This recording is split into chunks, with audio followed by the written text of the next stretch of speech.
Jesse, Yes. the subject of the day.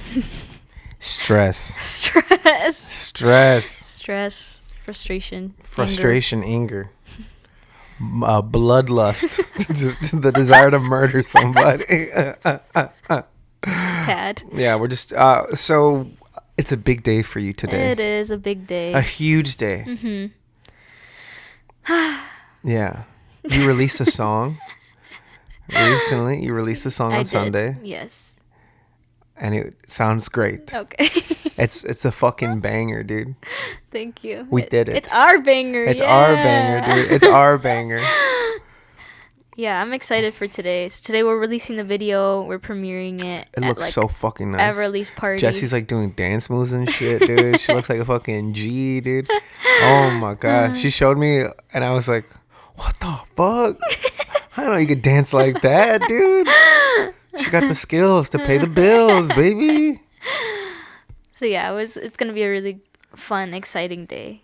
You know, like before, like a big performance or like before like a big day, you just want it to happen already because you're just like, because in the moment it's like it's already in the moment and you're just like, well, you can't go back now, you know. Yeah. But like the anticipation beforehand is so big. Yeah. Yeah. Have you ever heard of PSP or PSS? No. The pre-show poop, pre-show pee, or pre-show shit. Oh, yeah. It's like the tantas ansias que Yeah. tienes, and then you're just like, oh, I gotta pee or I gotta poop. Yeah. And you don't have, you're empty. So you're totally empty. Yeah. And I remember when I was acting and all that stuff, you know, every show was just another high octane. I'm going to spend an hour and a half trying to entertain people. Yeah. You know, and you could just feel it just bubbling inside of you. You know, it's a good feeling. It is a good feeling. Yeah. It is. But yeah, like once you're in it, it's like the adrenaline is so high, and then afterwards it's like, like you can breathe again. You can breathe, dude. Yeah. For me, I'd rather the pre-show anticipation versus the post-show fall or depression, you know? That's true. Yeah, you're right. Yeah, because that also is I don't think I've ever experienced it actually. No, because you like it. You enjoy getting the fuck out of there. Oh, you're right. Okay, yeah. And but then what is that? Like, how do you feel afterwards when you feel like after like the fall or depression? So it really depends on whether or not I feel proud of what I did. Oh, okay. You know? And there's times where I know for acting it was really difficult for me because I felt like I was giving all of myself to this character, something that wasn't me. But I learned now that it was because I was acting for different reasons, not necessarily for positive ones. And so afterwards, I would just feel so drained. And then I didn't want to see anybody and I didn't want to talk to anybody. Everyone disgusted me. Or like my family went to go see my play, which I had a really hard time dealing with them. They would want to like, oh, come celebrate with us. Come over to the house. And I'm like, okay, you know, and I just like feel so just mad when I was over there. Yeah. You know. But at the same time I was like desperate for someone to tell me that I did a good job. Aww. You know, so it was this really weird kind of balance. Yeah. Right? For music it's different for me. I feel like I can socialize afterwards. Because I feel like it is just me. It's me. Like it's the genuine me. But a problem that I have is, especially with the Santrio character now, it's who is that guy? Yeah. Because I don't like to see because it's very theatrical. Yeah. And so I have to come back down to reality, and I want to maintain that character or that spirit until the end of the night. But sometimes, because I think it's always weird if someone's like a big character and then at the end of the show they're just like chilling, drinking beer with everybody else. Yeah. I'm like, that's not who they presented themselves to be. Yeah. So I'm trying to figure that out. Like, what is that person? Yeah. And do they like to socialize afterwards? You know? Yeah. That's cool. Yeah. So how's this new Jessie feeling on you? Do you Good. feel very empowered? I do, but at the same time, it's like she's clashing with old Jessie. Ooh, who's old Jessie? What's old Jessie's still like me, back into her you know? schemes. Yeah. Like it's still like me at home. So it's like this new Jessie is just like a portrayal to people of like what the ideal or like what's me on my best days, right? But you want that to be every day. And yeah, and that's fucking hard because Yeah, it's not yeah. like it's not every day. But I don't think that's the purpose of that though. I don't think like I think like the best, like people have said this, right? But like the best of every day isn't gonna look the same. So I think it'd just be the best version of me on that day, whatever I can handle and do. But no, I mean, like I feel very empowered that like that I'm presenting myself in a different way that isn't in all the best ways that I see myself. Yeah, Like yeah. that's how I'm presenting myself, which is for me gives me a confidence boost because I know like everything that I've presented myself in pictures and in teasers and stuff like that is all that I love about me. And so then it's really easy to like fall into that because it's like, okay, well, all I have to do is just basically I just have to be in the right mindset of just like loving who I am and realizing like I have really great gifts and talents and I just have to serve people with them and that's all. You know, so What does it look like to you to serve people? I think it's because I feel like performing and making music and stuff is more about like a collective thing rather than just like an artist themselves. So like for me, this morning I'm like thinking like, okay, well what's the purpose behind this that serves everybody, not just me, right? Because like if I'm thinking about it for just me, it's like yeah, people are coming to see my music video, to see me perform. It's like it's all about me, but if I try to look at the collective, it's like no, well, if people like the song, it's because it makes them feel something about their lives. And so then now we're connected somehow. Yeah. And so then that's how I feel like I serve people in that I'm expressing something that I think we all feel. And if you connect with it, then that just makes us one. Like it reiterates the fact that like we all feel the same things. And what you're doing essentially is allowing someone to express their own emotions because they couldn't pin it. Exactly, yeah. You And I know? think that that's the way we serve people as musicians or as artists in general. Like, we just allow people to connect with us and with our art and intangible things, and also with each other, like with other people that love the same music. Right. Because yeah, like yeah, you go to see the artist, you do.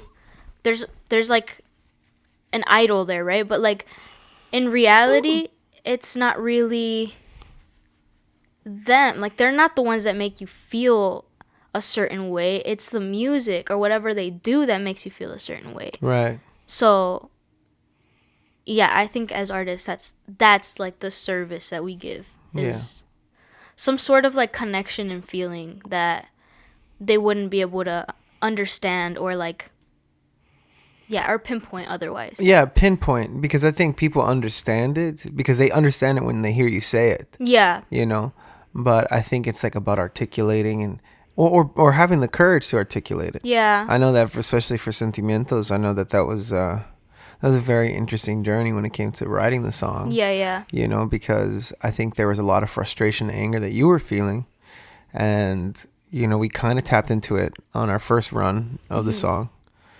And what was really fascinating is because we had to write a second version. Yeah.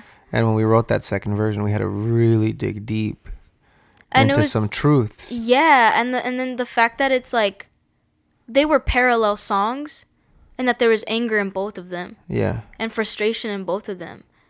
But it was two different types. Two different types. Huge types. Yeah. Which was funny because one was like the topical, what you were feeling. Yeah. And the other one was like stuff that you'd held on to for a very long time that you kind of just accepted as your truth. And this is what it was going to be like from now on. And it wasn't. I mean, it took a lot of courage for you to go down there. It did. You know? Yeah, it did. But I think, I mean, it was, I needed that because I think it brought up a lot of things. Like, Also, it's because the thing is that with the songwriting process too, it's like, if you're just songwriting to songwrite and to just make a hit, then that's different. But like, when we were making Sentimientos, like, we were songwriting, a pop song that like can easily go mainstream, but that wasn't the point of it. Like the point, like what we were trying to do was actually go deep down into like Yeah, whatever. lyrically it was Yeah. profound. And so I don't know, it's just like that made me see other things in my personal life that I'm just like, I need to do that, or like I need to confront this, or like it brought up a lot of things like you said. And so then Yeah. it's like a songwriting process isn't just a songwriting process. It's like a therapy, and it's a way to like for you to like you said, articulate, to like map out exactly all the things that you're feeling and figure out where to start to confront it. And I think that's like a really, really powerful thing, that serves, and that's the way that I think art and music serves us. Yeah. So yeah, it's just like a really complex thing. Like art is so complex and simple at the same time. Yeah. But I want to get to that point where it's not complex. I want to get to that point where you go to it like a well. You go to get water every day. So it's not so much excavating and cracking rocks and digging yeah, deep, man. but the well has already been established and the hole's already there, and Yeah. and we just take what we need from it when we need to. Yeah. Because songs need to be written. Yep, they do. I don't know if you've seen this video of Ed Sheeran talking about the songwriting process, but he's like, basically like, it's like a clogged drain, like, like if or clogged sink or whatever, like in order to clean out everything that's there, like you need to take all the shit out of it. So it's like every song you have to write, if we're talking about it like in the terms of the analogy that you use, like if Sentimientos was me like unpacking like the deep and deep, like then the next song should be like a level up and a level up and a level up until I get to a point where I'm songwriting and I'm taking from the top. It's not from all the way deep, because everything has already come out, you know? Yeah. So you got all the trauma gets out first, Yeah. right? And then at the end, after you've already sold out, you start singing about like, baby, kiss me, baby, baby, kiss me, baby. start thinking about my Teslas and Yeah, mansions. Teslas. Don't you hate it when your Tesla run out of electricity? Ooh, wee. Everybody's like, whoa, Jesse really sold out, dude. Brought to you by Tesla. This is fucking... Hell yeah, dude.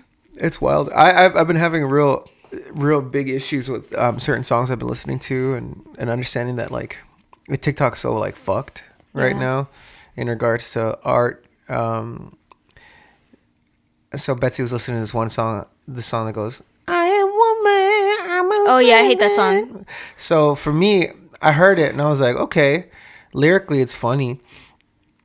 I get it. It's like, it's a powerful woman song. Woo! But then I was like, please let this woman be black. And she wasn't. She was whiter than milk. Yes. And I was very frustrated. And Betsy was like, why? Why does she have to be black? And I was like, because she sounds like her voice is so, let me sing black. Yeah. Dubba dubba dubba dubba dubba dubba duh. And I was just like, it sounds like a bad black person impression, right? It sounds like a bad SZA impression. Okay. A lot of the rapping kind of parts of that song. I didn't listen to the entire song. I've only listened to that the part. TikTok version, right? And so like it's a very new song. It's popping, right? And so there's barely any videos of it or anything on YouTube. But Betsy was like, but she just wrote it on TikTok and now she's like 6. I was like, oh no, Betsy, no, this song was released through TikTok to present like it was coming from grassroots. But this has a huge machine behind it. Like already a really polished live performance video.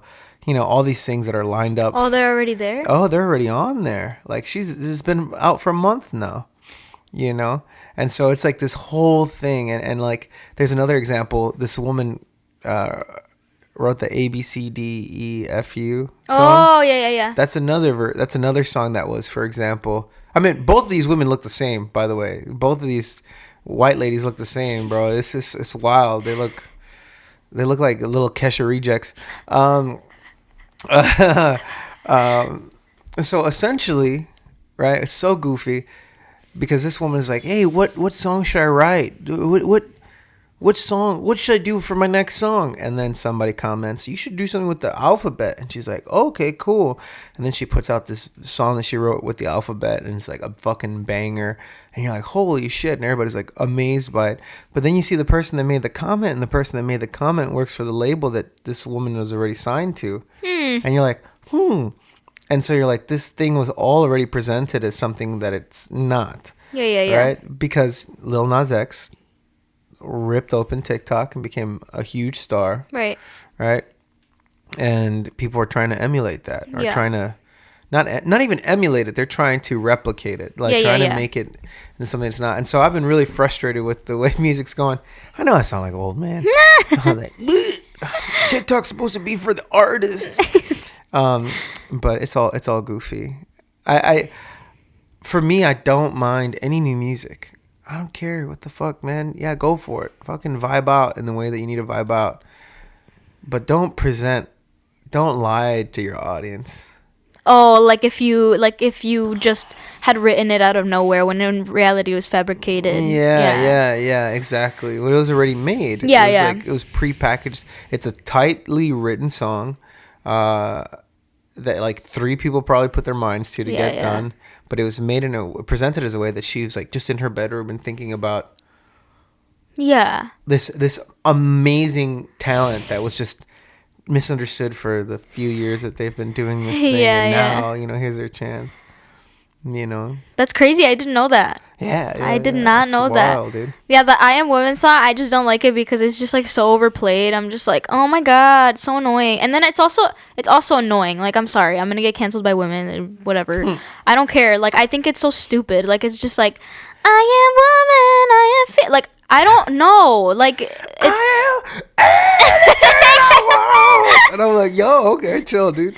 No, it's just annoying. Like, I'm just like, okay, cool. Yeah, we already know that as women. Like, just, like, why? Like, I don't know. I think I'm also very frustrated with, like, the feminist movement at some, like, level. Because I'm just like, why do we have to, like, why do we have to tell men that, like, we are equal to them? Like, one, I don't want to be equal to men. Like, remember, because what you said, like, just earlier, right? Yeah. We were talking about earlier, like, okay, now in the society, like, men and women are pretty equal. Yeah. And so now, like, being pregnant, they expect you to do everything the same. You're pregnant, I expect you to do everything that I do. Exactly. I don't care there's a baby inside you. Exactly. Capitalism says you got to work and make the monies. Exactly. No, but that's true, though. Like, Richard's joke, well... You gotta wake up and make the money, dude. But it's true. Like, other people aren't gonna care, like, except for your family and friends, right? But, like, if you're working, like, they're gonna be like, all right, cool, like, whatever, we're paying you, so fucking do your job. Which is funny because and then like maternity leave became a thing, right? Maternity leave, I think, is extremely important. Women need rest after they give birth. But then because of the idea of equality, then you have men that are like, okay, then I need paternity leave. Yeah. And some more progressive companies they provide it. Yeah. They offered me like 3 months of paternity leave after I Oh, damn. That's cool. paid paternity leave. Oh, wow. After my son was born when I worked at Uber. Oh, wow. I was like, yeah, Nice. give me that money. Yeah. Where I worked other jobs that weren't as progressive, and my daughter was born and I went to work the next day. Yeah. I get that. I was just like, okay. Yeah. But capitalism. No, yeah, I definitely have some frustrations with the movement. I think it's just like I'm just like, I have no interest in, like, making a man. Well, I guess I do. I guess every woman does. Like, making men, like, aware of, like, the things that we have to go through. But at the same time, it's like, why do we have to keep telling them that, like, we're fearless? And I guess it's more of, like, the empowerment type of thing. Maybe not the feminist movement, but more of, like, the women empowerment type of thing. Yeah. Like, it just sometimes it gets to a point where I'm just like, why do we have to keep telling people that, like, we're women and we're fearless and we're, like, all these things? Like, I think all the time. I think it's important because I remember my brother kind of put it in a really powerful way, right? My brother has 3 girls, all girls. And then we were kind of talking about the Avengers movie, the last one that they made. And there's a scene in that movie where all the superheroes come out, you know, and you got like everybody from Wakanda. And you're like, holy shit! And then you got all the fucking wizards from Harry Potter. No, I don't know. They all show up, and then it's all the female superheroes show up. And I was talking to my compadre, and he was like, as soon as that happened, I kind of checked out. I was like, this is so stupid. I know what they're trying to do. You know, because people, he felt like they were like, you know, patronizing to women or like placating to women just to like to get them to be like, woohoo, women, girl power. Yeah. But then I was talking to my brother about it, and he was like, I was so happy because my little girls could see powerful women on the screen, and I teared up. Oh, And so I think, it's cute and beautiful and manly. I think it's extremely important for women to hear those things, and to hear those things. And I understand, like, sometimes it could be just like, it feels like false. Maybe that's what it is. It feels false. I feel like sometimes because I was just like, whoa, okay, you know, like. Oh, okay, you said it. But then you have little girls that are thinking, I'd rather them listen to that song, I Am Woman, versus, you know, when Katy Perry came out with Last Friday Night, and I got these little 8-year-olds at summer camp singing Have a Menage a Trois, and I was like, what the fuck are you saying? This is on the radio. Yeah, and the kids that's are just true. absorbing it. And so I hear that, and I was like, okay, good. I want little children to feel empowered, and young ladies, teenagers to feel empowered. But yeah, my issue's always been like the matter of like, how real is this fucking song? Yeah. Oh, okay. Yeah. You know, like how truthful is the artist when they write it? Yeah. You know, because I could feel like, well, for example, I feel like The Weeknd has very pop-centric music. Mm-hmm. But when he wrote Starboy, you can listen to the lyrics and you're just like, this is real. These are real lyrics. Yeah, yeah. You know, even I don't know if he wrote them or he didn't write them. But you're like, goddamn, this is for real. This is real. You know, Alicia Keys, even Lady Gaga to an extent. You know, she'd write her songs, and yeah, some of them were like really out there and goofy, but you listen to them, it's like, that's art. Mm-hmm. You know, she wrote, and the poetry behind the lyrics, and it's all there, and it's her expression. It's like, I guess I hear this song and I'm like, it has to be an unknown woman artist to write this, because I don't think a Beyonce or an Alicia Keys would ever rightfully in their right mind sing a song like this. Yeah, because it's just so false. Yeah. You know, it has to be someone that has you have no other kind of, you have nothing to put them against, you know, because we don't know their story. So we put our story on them. Yeah. You know, to kind of fill in those gaps. And then honestly, I think she's just going to be a one-hit wonder. The woman lady? Yeah, the woman who sang the song. The woman, I Am Woman. Yeah. Wait, 30, 40 years from now, and we're all viejitos, and they're going to be like, you remember this old hit? And then we're like, I Am Woman. And then we're going to be like, ooh, that was a great TikTok song. That used to be music. That right there. TikTok. Yeah. Pre-World War III music. No, yeah, I think that's like when I heard that song, I think I was just like, got a lot of digging to do in terms of that, because sometimes I'm just like, yeah, we should be empowered as women, and there's other times where I'm just like, this is too much.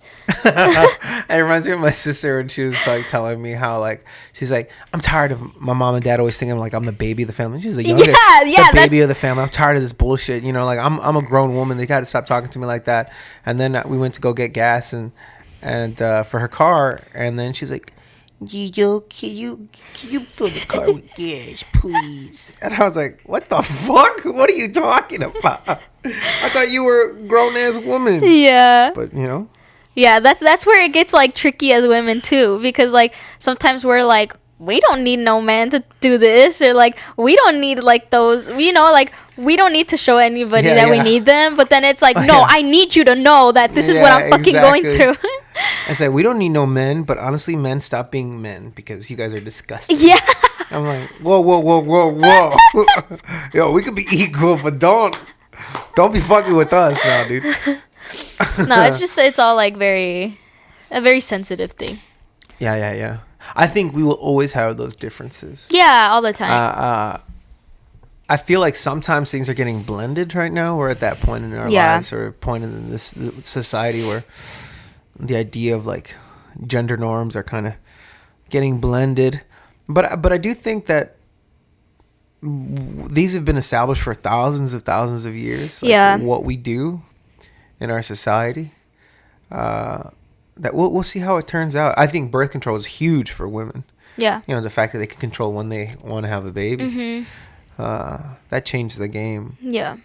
But, you know. What do you think about when women say, like, there should be birth control for men instead of women because men can have more kids a year than women can? I feel this way. I feel like... So I'm not a big fan of birth control to begin with. Yeah, same. Only because in my own personal opinion, in my personal experience with my wife and I, birth control really, like, it was great for the, like, she had like this naproxen or whatever inside of her. Yeah. Like a little thing inside of her. And it was going great for the first like year and a half.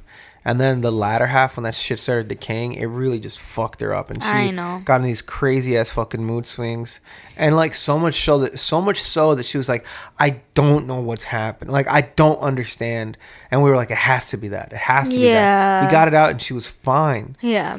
So I think if we're gonna fuck with women's hormones, right? You know, and they go up and down, and they get really pissed off or whatever, and they get crazy. Do we want to do that to guys?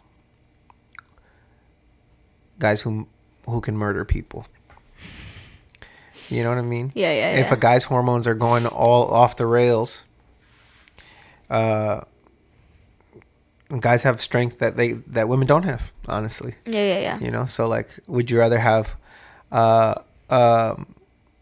an emotionally unstable woman or an emotionally unstable man next to you? You know? Yeah. And that's my answer. No, that makes sense. I that's just my personal opinion. Like, I don't think I don't want to even be hypocritical and be like, well, men should, you shouldn't mess with men's balls. Because I don't give a fuck, man. Yeah, you fuck my balls up, dude. I don't give a fuck. Yeah. But one, I don't agree with birth control necessarily. I think just like, just pull out, dude. Just fucking use condoms, guys. Just fucking coitus interruptus. Like they did in the feudal age, dude. Yeah, that's how you prevent having babies, dude. Exactly. Or just, like, if you are not gonna want kids or not gonna take care of them, just never have sex. Or just have a fucking vasectomy, like a little snippy snip. It's gonna hurt for a day. You're gonna be okay. You're gonna be fine. Okay, let's turn off the podcast. We can't. I disagree with the whole vasectomy thing. No. Do actually, you? No. Actually, I've been talking to Betsy about it. I was like, yo, let me get a vasectomy. But then I want kids in the future. Yeah, so you don't want to do it yet. Yeah, because it's like one of those things, like, you just might want to have another baby. Yeah, you don't know. Yeah. That's what's so nice about, like, the idea of birth control or condoms. Because, yeah, you prevent now. But you can always have some later. I didn't know. Can't they be reversed? But I meant, like, it is highly unlikely that it'll work if it's reversed. Oh, really? Okay. Because, you know, like, they cut tubes and they tie them. Okay. You know, to tie them together. They cut the little snippy snips, right? They snip what they got to snip. And then they tie it up. But if that shit gets scarred in a goofy way, the scar tissue heals in a goofy way, you can never put those things back together. Okay. You know, I didn't know, like, how much of a probability it was to have kids afterwards. Yeah, because I was looking into it. I was like, dude, you know, I get it now. And then when I got a shit ton of money, I'll just get it reversed like I'm supposed to, you know. And then I was like, what? There's like a 90% chance it'll never won't work. Yeah. Work again afterwards. And I was like, nah. Dude. Yeah. Fuck just that, keep dude. them little spermies. Just keep the coitus interruptus, dude. Always, bro. Just pull out, dude. Just pull out. Just pull out, dude. Just fucking pull out king, bro. I'm the pull out king, dude. Yep. That's so funny. It's true, man. And it's hard because even like women getting their tubes tied, that's rough, dude. My mom had hers done after my sister was born. Yeah. Which I'm glad because they had like 3 kids back to back. You know, like 91, yeah, your 92, poor 93. mom, yeah. She had 3 kids before she was 21. Damn. Yeah. And I'm like having my first kid at 23, and I'm like fucking freaking out. I'm like, what am I gonna do? Yeah. My mom was just like, she's like, if I don't tie my tubes now, I'll have like 7 kids. One every year. Yeah, one until the fucking wheels fall off. Dude. Until my mom is retired, and they got her jersey hanging in our house. Yo, mom was the real one, dude. Before she died, bro, from all those babies. 20 kids in 20 years, dude. Fucking MVP. My dad, dude, just walking around like a giant, like, rooster. Feeling real good about himself. But yeah, I don't know what we would have done if we had more brothers and sisters, because we were broke. We were in this little ass room. I would say we were in a room so tiny, the 3 of us, for years. Oh, really? Oh yeah, but it was great. It was a lot of fun. Yeah. I think the only problem that we had growing up was like getting like making messes in our room. And then okay. who was responsible to clean them up, right? Yeah, because yeah. they were everybody's mess. But I'm like, it's not even my toy. It's everyone else's toy. Dude, one time my dad told us to clean our room, and my brother and I cleaned up all our stuff, and it was all my sister's stuff. And she left with my grandma, and my dad came in. He was like, what the fuck? And he didn't say fuck, but he was like, what? Why is this room still a mess? And we got these terrible pow-pows, and we're all frustrated and mad and sad and crying. And my sister comes back with my grandma with like a Snickers in her hand. She's like, we're like, you did this to us. It was your mess. What's up, guys? She's like, what up, Doc? Like a fucking Bugs Bunny head ass. Oh, man. That's so Those funny. little things when you're little. I was talking to my parents the other day about how I remember when we'd go to the beach or like go to like Silver Lake, which is in Wisconsin, we'd come back to Chicago. We'd be there all night, like all day. And then like in the evening, we'd drive back. And then I remember very clearly like just being all sandy and tired and sleepy and, sunburnt. And my parents would just throw us in the shower to clean all the sand from us. And we hated it, but we always, slept muy a gustos because we didn't have any sand in our crack anymore, But then my mom was telling us, it got to a point where we just kind of just put a blanket on the bed and then threw you guys on the bed, because we couldn't clean you guys every time. It was just too exhausting. And I was like, I don't remember those times. I only remember the shower.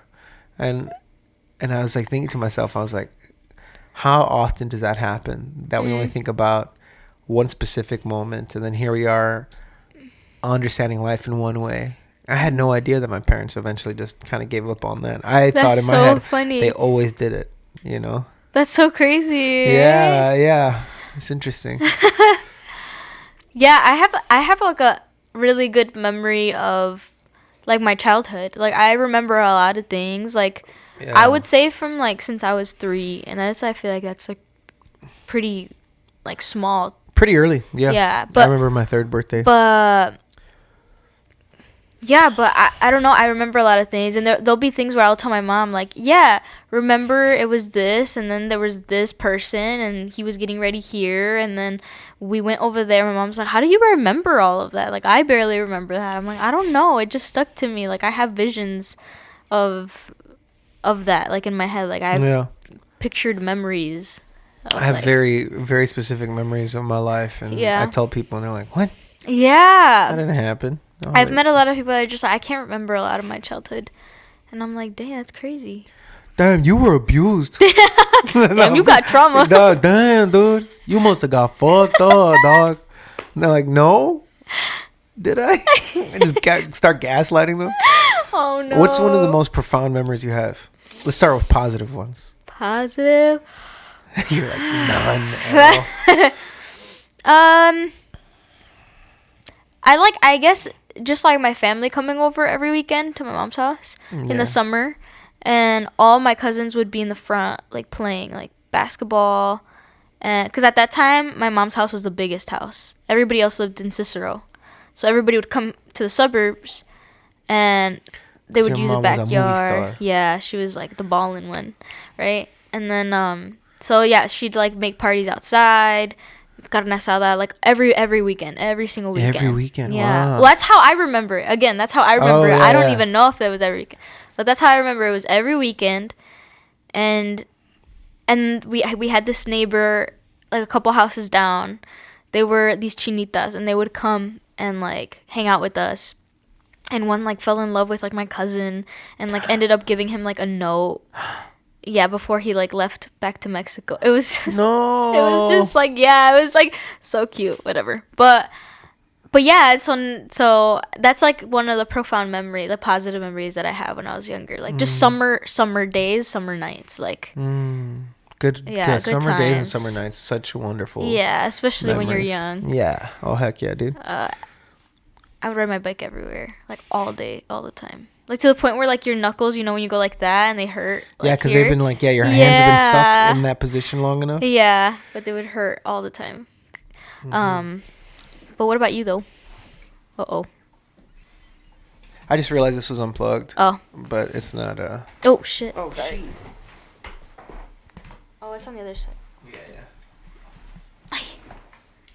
Okay. Cool. I guess like my first positive memory that I remember, because I remember some things that I don't know if they're necessarily positive. Like I remember lying for the first time. I remember like I broke something, and then my mom asked me, "Did you break this?" And I was like, if I tell her the truth, I'm gonna get in trouble. And I just went, "No," and she's like, "Oh, okay." And I was like, "What is this power?" It worked. But I remember my third birthday. I remember going upstairs to my grandma's and just like watching like Rugrats, and then being called downstairs. Mm-hmm. I was like, "Okay, Jijo," and then so I got called downstairs, and I walk, oh, bloop bloop bloop, and I open the door, and I hear surprise, and everybody's like, a bunch of people are there, and I was like so excited to see all these people from church and all these people in my life, and friends and stuff like that. So I was like, great, this is awesome. And then that's the memory, and I don't remember pretty much anything else from that time, that day. Mm-hmm. But yeah, I remember playing with my siblings a lot. I remember arguments too. I remember like my parents got into arguments, so I remember those things. But I was just thinking how those early memories really do kind of like make you who you are. That's so true, because also even earlier than having my cousins over, I remember preschool. Like I remember preschool because I went to St. Francis here in Cicero. Oh, okay. For preschool, because my tia used to take care of me, and she lived like on that street, and yeah, I remember that. Like, I remember that so clearly. My dad would drop me off, and I remember this one specific day we were doing arts and crafts, and so they would put wax paper on like a hot plate, and then we'd make like a drawing with crayons. Yeah. Because the crayon would melt. And I think that did shape me a lot, because I remember that was like my favorite thing. I would try to do it at home, and I couldn't figure out how to do it. Melting crayons at home. Yeah. I'm trying to figure out how to like what paper it was, and like how to do it on the stove, and like I was just trying to figure it out. But I think that shaped me a lot in like, oh, I like arts and crafts. Like I like making stuff. Things. Yeah. So I think that did shape me a lot. Yeah. And I also remember like the smell of the cafeteria. Like if I smell, this is gonna sound so weird, but like cafeteria made corn. Yeah. Brings like I remember that. Yeah. Like yes, that's like and then like soggy bread for some reason. Soggy. Like that.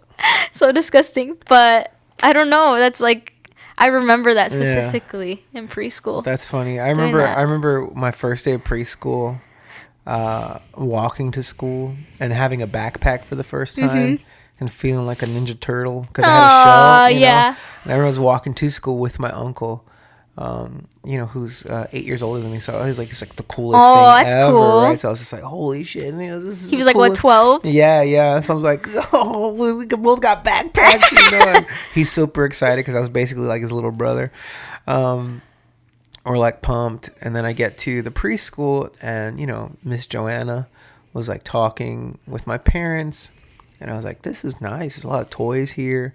And they fed me like this like breakfast, and I had like a sausage patty. Yeah. And I ate it, and it was like so good. I was like, this is the best fucking food ever in the world.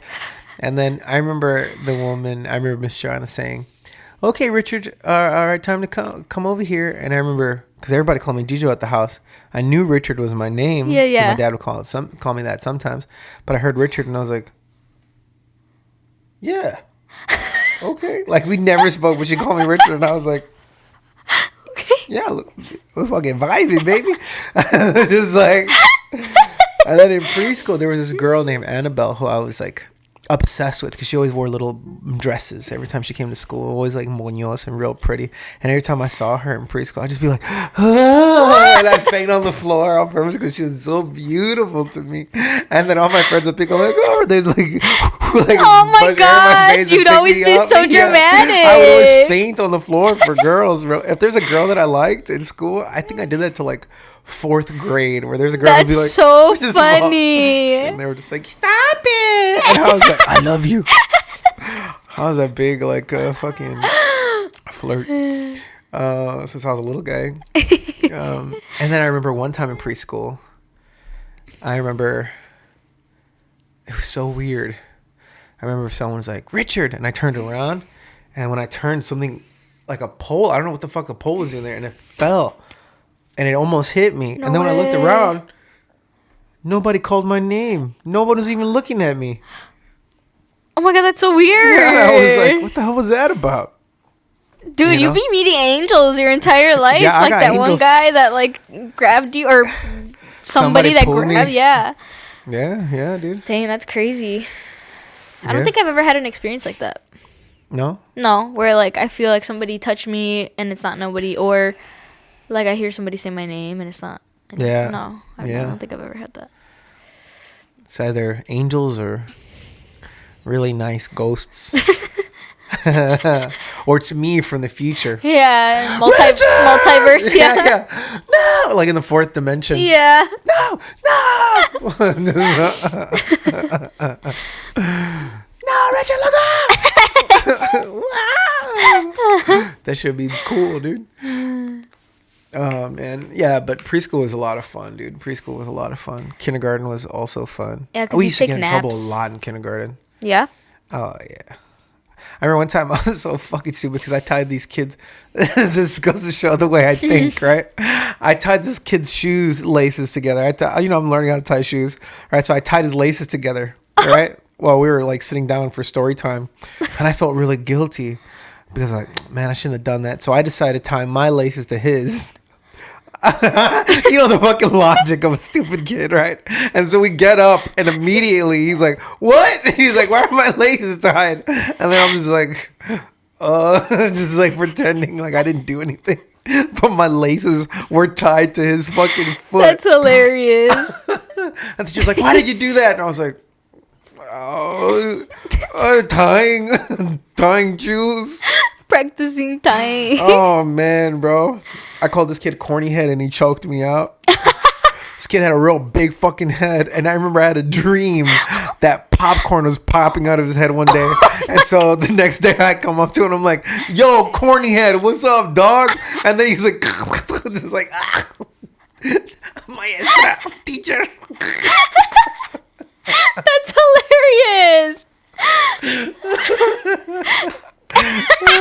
What the heck? Yeah, That's so and then funny. kindergarten was the first time that I had a thought. Like the first time I remember thinking. Oh, you told me this, that Yeah. you thought, and you're just like, I told her, I called her stupid, the teacher, and I'm like, stupid. And I thought, and in my head, and she didn't say anything. And I was like, I can talk in my head. No one can hear me that's think. crazy. Yeah. I think I've been thinking since the moment I came out of my mom's womb. No, I've always been thinking. No, I know, but like, I think that I've never been aware of the fact that I could think. Like, you became aware of it. But I can't pinpoint a moment in my life where I was just like, that's crazy. I think, when yeah. you're unplugged out from the Matrix. So I can't believe that, like, you Inner at that monologue. age Yeah, inner monologue. were like, I can hear myself. I can hear my thoughts. I would be, and I realized there's like 2 voices in my head. Right? There's the one that thinks out loud that I can hear, and then there's another one that just thinks. Yeah. You know, Yeah, just yeah. thoughts. you know, and I can like process that as well. So I can hear both of them thinking at the same time. That's crazy. You know, I can think about like some fucked up shit, and I can have the other voice telling me, "Yo, calm down, chill," and they're both happening at the same time, Yeah. simultaneously. I don't think I've ever been that hyper aware of like how like of what I'm thinking. I mean, there's been times where I'm just like where I'm like doing something, like showering, and then I'm like, what the fuck? Like I just went into like 10 minutes of thinking. Yeah, And yeah. I'm not doing anything. Like I'm showering, like stay here, you know? Whoa. But which is crazy. But I've never actually been like super aware of the fact that like what thoughts come up. Only when when I had tried meditating for a while. I thought you were gonna say meth. No. Only when I tried meth. That's when I. No. I'm too scared of drugs. Yeah, too scared of drugs. Yeah. That's okay. That's a valid point. It is. Yeah. Yeah, I think we should all be well, not all drugs, because I drink drugs, prescribed drugs. I drink drugs. Prescribed. I think you need to stop because it's already fucking you up. I drink drugs. Prescribed drinks. Drugs.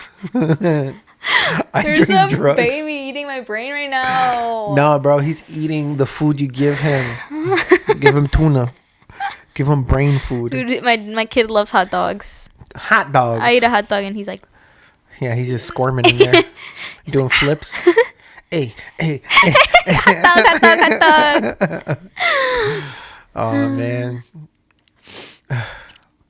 I didn't know that like in order for your kid to like vegetables and like a bunch of different food that eating them during pregnancy helps for That's them great. to like Yeah. certain foods. My son and my daughter were really good eaters when they were born, but then my son went to like this daycare and he met this little girl that was just as like super picky, and then he started picking up all her habits. Mm-hmm.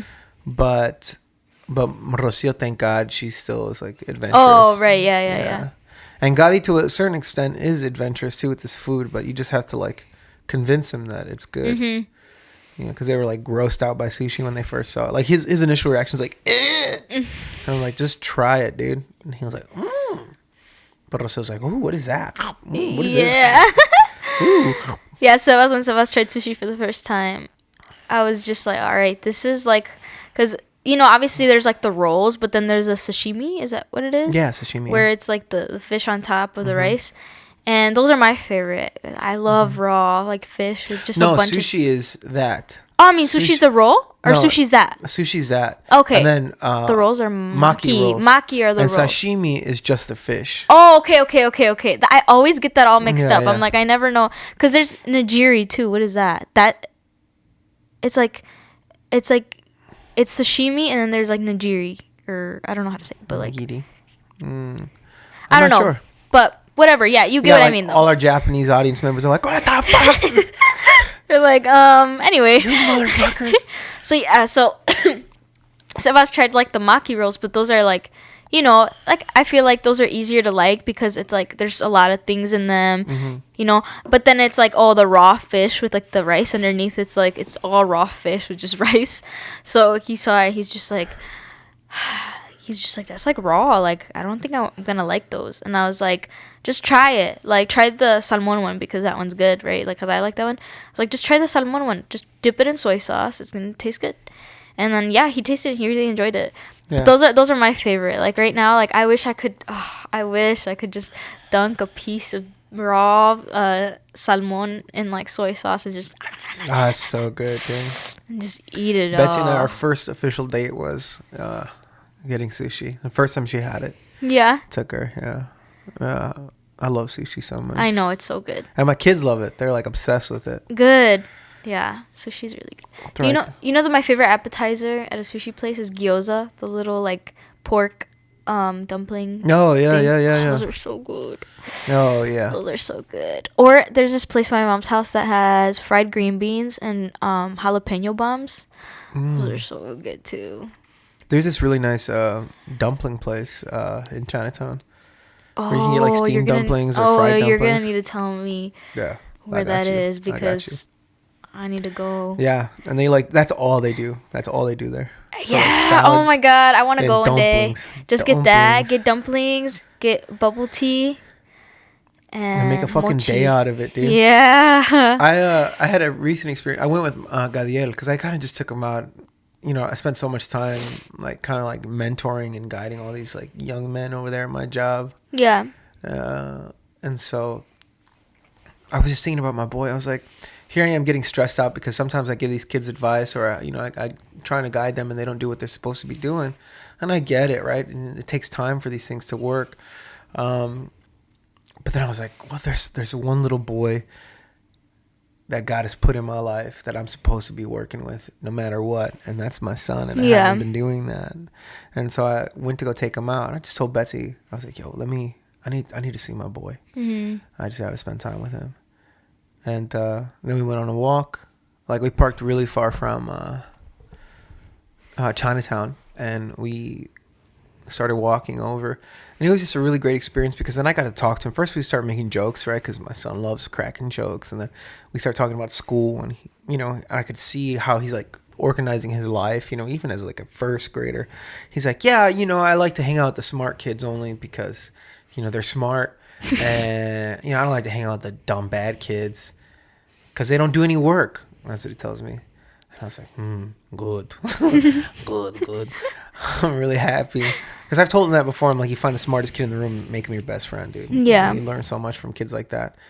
And so he's like, he's working and he's working things out in his own way. And then there was like this homeless guy that like comes up to me. It was very interesting because he says, immediately he starts going to like complimenting me, right? He's like, hey, man, look at you, man. You got it all figured out, bro. How, tell me, how do you keep it all together? That's what he tells me. And then I start trying to answer him, try thinking about, well, man. And then I start going into the thing.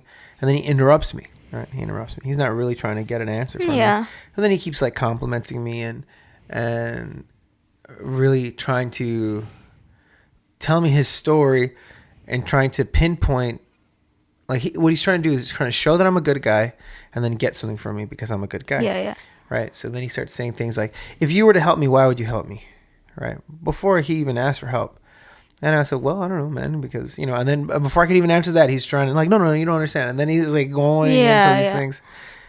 And then after the interaction, I give him $2 because what he wanted was like for me to pay for his whole room up north. It was like $40 to like cash app this place to pay for his room. And I was like, no, brother, I'm not going to do that. And then I go, and then then my sweet, sweet son is like, I wish I could help all those people that are on the street and I'll give them all their money, And I was like, oh, son, mira, mijito.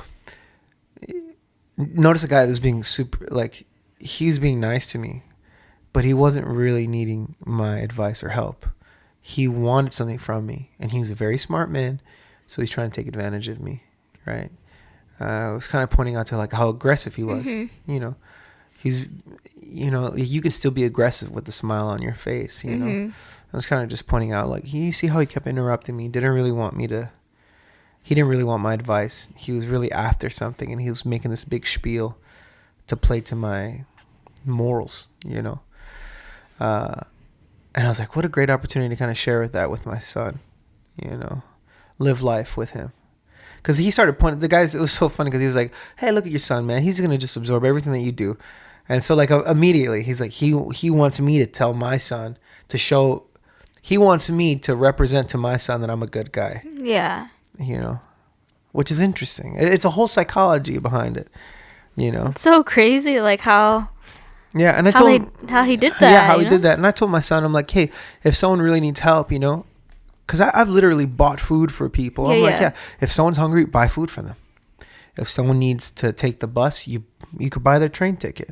But don't give them money like that. Straight up. Yeah. Like sometimes I feel like so grateful to God for everything that he's given me in my life. I have a couple bucks or I was like, here, take it, man. God bless you. Do your thing. But other times I'm I'm like, if someone just kind of comes up to me and asks me for money, I was like, yeah, this is what I got, Yeah. I remember when I was in Chinatown once, there was like these Mexican guys and they were talking about how they got stranded and all this whole spiel. And so I bought dinner for like 3 or 4 guys. We all sat and talked. Right. But they were clearly like alcoholics, poor things. Yeah. And so I bought him dinner, and we had a great time talking. Uh, and then afterwards, because they said they just got there, which wasn't true. You don't have to fucking lie to me, dude. And then those same guys, a couple months later, were Mm-hmm. there doing the same spiel. And that time I was like, no, I'm good, brother. It really depends on Yeah. the time. My grandpa has this really interesting kind of like philosophy. He went to Puerto Rico, and if you go to Ponce, there's a lot of homeless guys in the square.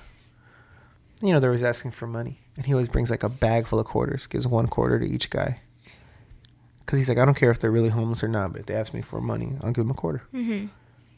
Kind of just make it a base, kind Yeah. of, which is important, I think. Yeah. But one time when I went to Puerto Rico, this swole ass guy, I tell you this swole ass guy. Oh, with like Yeah. glasses or something like No, that? he was just like swole. He asked me for money, and he was all glistening and Oh, beautiful, okay. motherfucker. And you're like, dude, you look better than me. Yeah, you look well fed, motherfucker. I look scraggly as shit, dog. Give me money. His shit. eyebrows were all done, and that's it. And he was on his phone. Hey, you want any money? And I was like, no, not for you. And he's like, and they started doing like pull-ups. I was just like, God damn, motherfucker. That's hilarious. That guy. Yeah, I never know how to. Well, in the suburbs, there is like a community of homeless people that stay. Actually, they actually stay across the street where me and Tavas live, behind a lavanderia and a taco place and a Nice. liquor store. So like they That's stay everything you there, and yeah, exactly. And they just kind of walk around. There's this lady on a wheelchair one time that was at Jewel, and then she like came up to us and was just like, "Hey, here, I just want to give you guys this flower or whatever." So I was just like, "Okay, thank you." And she was like, It's a scam. yeah, right." She was just like, but like me and my family are really hungry. Do you think you can just get us 2 hot dogs from the Portillo's? It's like right over there. And I was just like, you know what? I was doing fine because I was at Starbucks. I was making money. I was like, you know what? Sure, I'll get you 2 hot dogs. And then she added another one. And I was like, okay. I was like, but just so you know, like, this is the only thing that I can get you. Like, that's it. I can't get you anymore. Like, that's all I have. Yeah. And so whatever, we ended up getting that. And Tavas was very frustrated with me. He's just like, why'd you do that? Like, you didn't have to do that. And I was like, I know, but I was like, one, I felt bad for her. I never do this. And then second, I was just like, it's going to be fine. Like, we would have spent that money anyway on ourselves or On 3 whatever hot it dogs, is. low-key. On 3 hot dogs ourselves, right? But yeah, at the end, it's like, it's always a really hard thing for me when I give money to homeless people, because sometimes I feel guilty because I'm just like, what if I needed it for something?